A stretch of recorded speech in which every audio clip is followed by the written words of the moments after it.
Supreme Kumar. आइए डालते हैं आज के देश विदेश की खबरों पर एक नज़र और ताज़ा खबरों के लिए आप जुड़े रहिए। भारत से जारी जंग के बीच पाकिस्तान के सुप्रीम कोर्ट ने आर्मी चीफ जनरल असीम मुनीर को बेतहाशा ताकत दे दी है। पाकिस्तान के सुप्रीम कोर्ट ने आम नागरिकों के लिए चिंताजनक फैसला सुनाया है।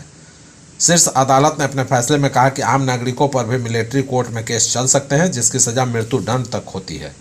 इस तरह जनरल असीम मुनीर के हाथ में अब पावर आ गई है कि वह देश और सेना के लिए खतरा बताकर किसी भी नागरिक के खिलाफ मिलिट्री कोर्ट में केस चलवा सकते हैं। ऐसी स्थिति पाकिस्तान के आम नागरिकों, खासतौर पर विपक्षियों के लिए बड़ी चिंताजनक है। दरअसल यह फैसला इमरान खान की गिरफ्तारी के बाद हुए हिंसक प्रदर्शनों के मामलों को लेकर है। अब इमरान खान के समर्थकों पर मिलिट्री केस कोर्ट में केस चल सकेगा और उन्हें खौफनाक सजा भी दी जा सकती है। भारत से तनाव के बीच यह अहम फैसला आया है जब सेना के खिलाफ कोई टिप्पणी भी नहीं कर सकता है। इस वक्त पाकिस्तान में सेना के खिलाफ बोलने से उसे देश विरोधी करार दिया जा सकता है। बिहार के बक्सर के गंगौली में पुलिस को एक बड़ी सफलता हाथ लगी है। गुप्त सूचना के आधार पर की गई छापेमारी में एक एसयूवी कार से कुल 304.920 लीटर विदेशी शराब बरामद की गई है।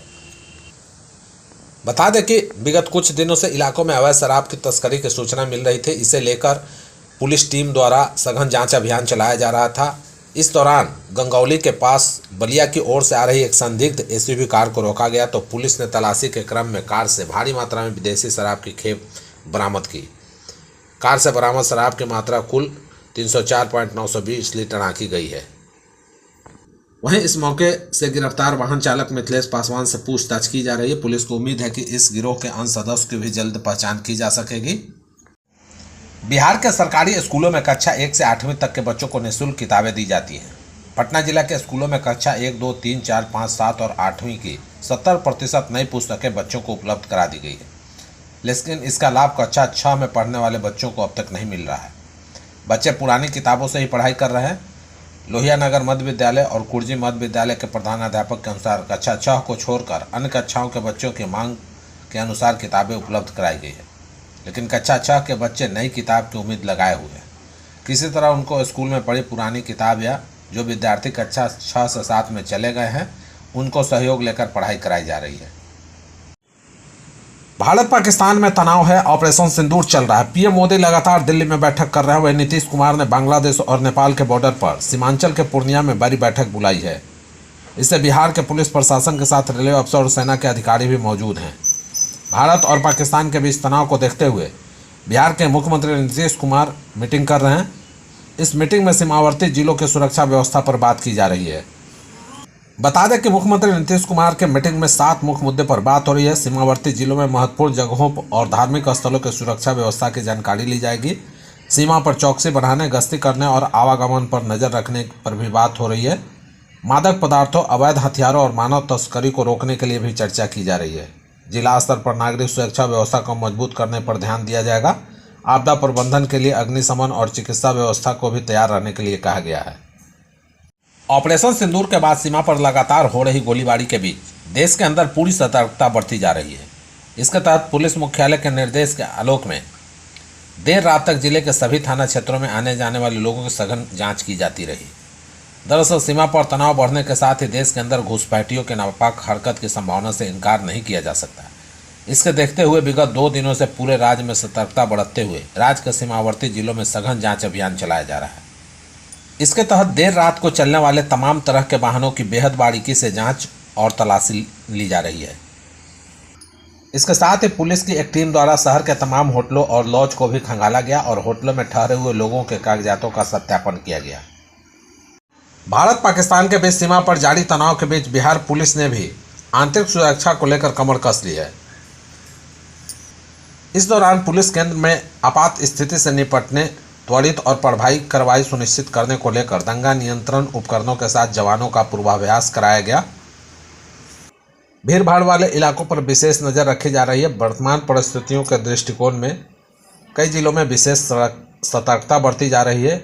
एडीजी विधि व्यवस्था ने भी आंतरिक सुरक्षा सख्त किए जाने को लेकर दिशा निर्देश जारी कर दिए हैं। सभी महत्वपूर्ण संवेदनशील स्थान की सुरक्षा करने, वहां प्रवेश करने वाले प्रत्येक व्यक्ति पर निगरानी रखने, महत्वपूर्ण सरकारी संस्थानों और सुरक्षा बलों के कैंप कार्यालयों की सुरक्षा बढ़ाने को कहा गया है। केंद्र सरकार ने कार्ड धारकों को बड़ी राहत दी है। कार्ड धारकों को राशन मिलने में कोई परेशानी न हो, इसको लेकर कोटेदारों को अब एक साथ 3 महीने का राशन उठाव करने के आदेश जारी किए गए हैं। सीडीओ और प्रभारी आरएफसी प्रखर कुमार सिंह ने मंडलीय अफसरों के साथ तैयारियों को लेकर बैठक की। एक साथ राशन का उठाव किस तरह से किया जाएगा और कितने वाहन बढ़ाने होंगे, इन सभी बिंदुओं पर चर्चा की गई। अभी तक 1 माह के ही राशन का उठाव का प्रावधान है। बिहार का मौसम शुष्क और गर्म रहेगा। पटना में आंशिक बादल रहने और गरज तरक के साथ हल्की बारिश होने के आसार है, जबकि उत्तर बिहार के 8 जिलों में लू की चेतावनी है। इस दौरान अधिकतम तापमान में 3 से 5 डिग्री सेल्सियस और न्यूनतम तापमान में 2 से 4 डिग्री सेल्सियस तक की बढ़ोतरी हो सकती है। इससे लोगों को भीषण गर्मी का एहसास होगा। मौसम विभाग के पूर्वानुमान के अनुसार पश्चिम चंपारण, पूर्वी चंपारण, सीतामढ़ी, शिवहर, नवादा, जमुई, बांका और मधुबनी जिलों में लू चलने की आशंका है। इन जिलों में ऑरेंज अलर्ट जारी किया गया है। बिहार के वाल्मीकि नगर हवाई अड्डे को केंद्र सरकार की महत्वाकांक्षी उड़ान योजना के तहत हवाई सेवा के संचालन की स्वीकृति मिल गई है। इस संबंध में भारत सरकार के नगर विमानन मंत्री ने वाल्मीकि नगर के सांसद को पत्र लिखकर इसकी जानकारी दी। उड़ान योजना के तहत वाल्मीकि नगर हवाई पट्टी से छोटे विमानों का परिचालन प्रस्तावित किया गया था। यह प्रस्ताव बिहार सरकार को भेजा गया था, जिसे राज्य सरकार की ओर से सहमति मिल चुकी है। मंत्री ने यह भी बताया कि वाल्मीकि नगर हवाई अड्डे से 19 सीटों वाला विमानों का संचालन किया जाएगा। उड़ान योजना के अंतर्गत एयर स्ट्रिप, हेलीपैड और वाटर एरोड्रम के पुनरुद्धार और विकास के लिए केंद्र सरकार गंभीरता से प्रयासरत है और वाल्मीकि नगर का चयन इसी दिशा में एक महत्वपूर्ण कदम है। यह कदम न सिर्फ वाल्मीकि नगर लोगों के लिए एक बड़ी सौगात है, बल्कि इससे चंपारण के पर्यटन, व्यापार और आपदा प्रबंधन क्षेत्र में भी बड़ा बदलाव आने की उम्मीद है।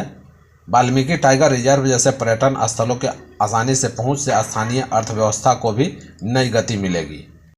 राजस्थान के पश्चिमी सरहद बाड़मेर पर पाकिस्तान लगातार ड्रोन अटैक कर रहा है।